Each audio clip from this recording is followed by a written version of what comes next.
Speaking of the FDIC limit, they, along with the Fed, are guaranteeing to make Silicon Valley Bank depositors whole and kind of implicitly anybody else. But what if you're a customer with more than that $250K limit in the bank? Can you really breathe easy now or not? Sharon Epperson is here with a look at some ways to sort of safeguard your money. A lot of consumers I've been talking to are very worried about this, and it's important to know how to protect your money over the long run. It's important to also understand what is insured and what is not. The Federal Deposit Insurance Corporation, or FDIC insurance, does not cover stocks, bonds, mutual funds, exchange-traded funds, or crypto assets, or even what you may have in a safe deposit box at a bank.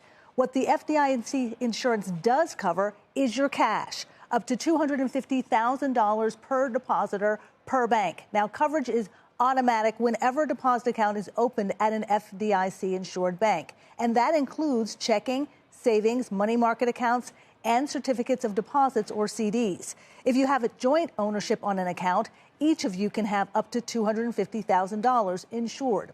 And you may even find that you can get more than $250,000 insured through your bank if it's part of a bank network, like the IntraFi Network Deposit Program.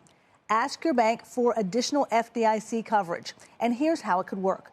Say you have $1 million in your name at one bank. The first $250,000 is automatically insured at that bank. If the bank participates in this network or in a bank network, the next $750,000 would be divided among several other banks, with no one bank having more than the insurance limit.